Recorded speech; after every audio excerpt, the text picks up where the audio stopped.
Welcome to This Week in the NFL Week 7 edition. Get ready for some garbage.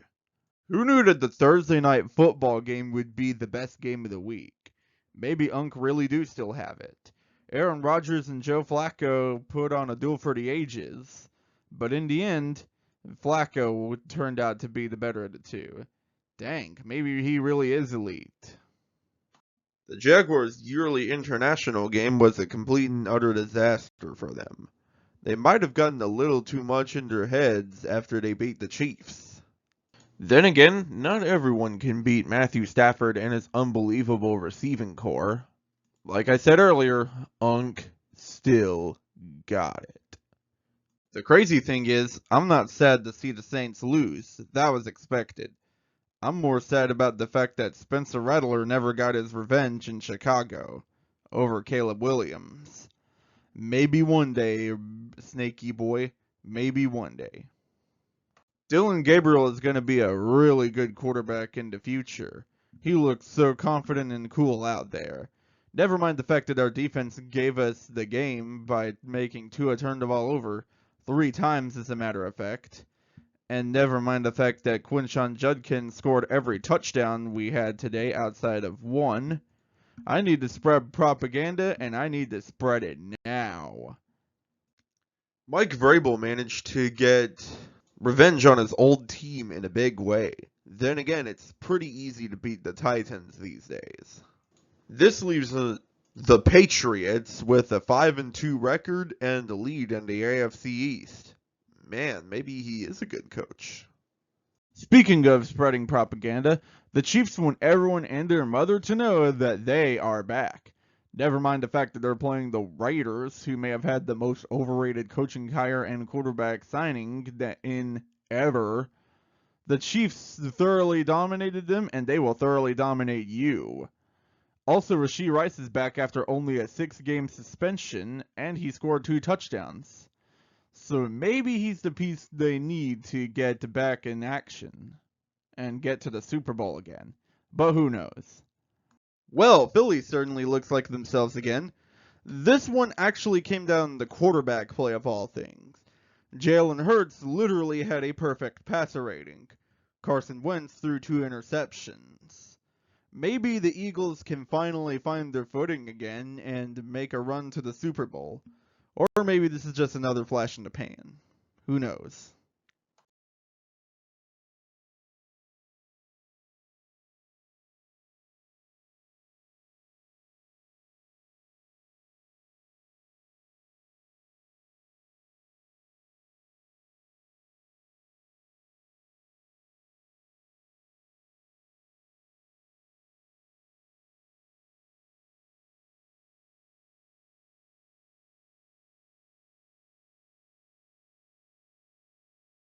Things were already a little weird for the Green Bay Packers when they realized their flight to Arizona would be delayed. And just like their flight to Arizona was delayed, they found themselves getting carved up by Jacoby Brissett, of all people. But just as they managed to make it there, they also rallied in the final minutes to take down the Cardinals. The world was ready to laugh at Green Bay, and we got that. To quote the late Dennis Green, they are who we thought they were, and we let them off the hook. 6-1. Best record in the entire NFL. And making Daniel Jones look like Danny Dimes and the Giants absolute fools for passing up on him. Even if the Colts go 0-10 the rest of the way, they'll always have this. Alright, let's check out what's going on in Denver, and oh my gosh, it's a full-on bludgeoning over there. Like, I'm serious. This is sad. Am I gonna have to spread Giants are good propaganda now?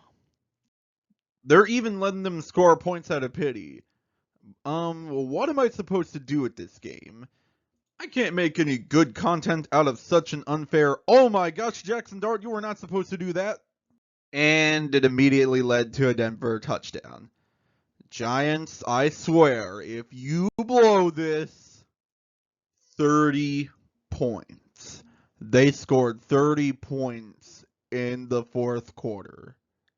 How do you even do that? This is why people think the NFL is rigged for ratings like wrestling. I'm dead serious. This gives Cardinals Titans a run for its money on how bad of a choke this is.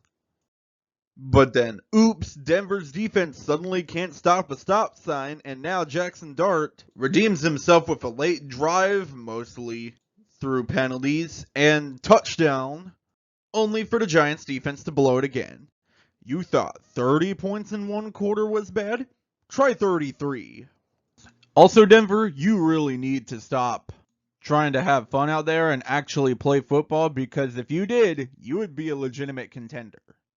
Who needs defense when you have Dakota Prescott? Am I right, boys? Granted, this was absolutely their best offensive performance of the season, even getting a pick 6.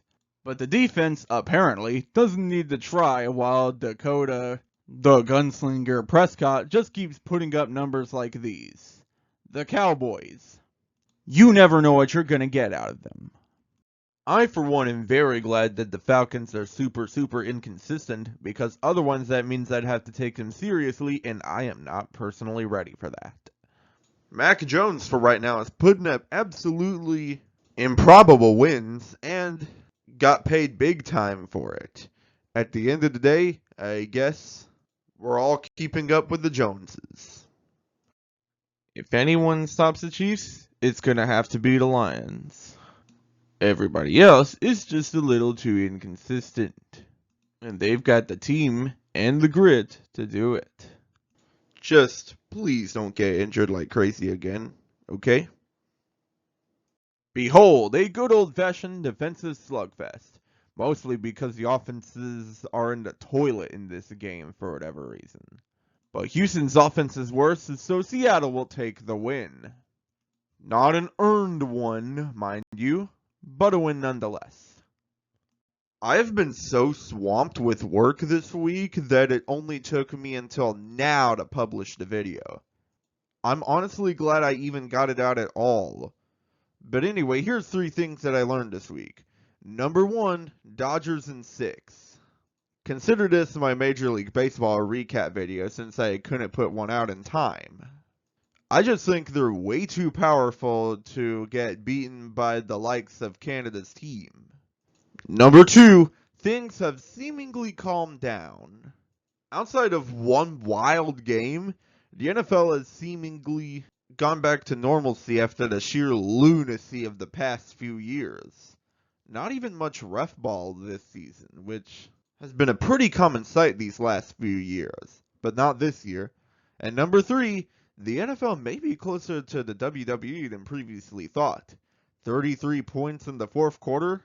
You can't tell me that wasn't scripted. Well, that'll do it. Thanks for watching, guys. Be sure to like, subscribe, comment, share, ring the bell, and don't forget about John 3:16. And I'll see you next time. John chapter 14, verses 6 and 7. Jesus told him, I am the way, the truth, and the life. No one can come to the Father except through me. If you had really known me, you would know who my Father is. From now on, you do know him and have seen him. Words from Jesus Christ himself.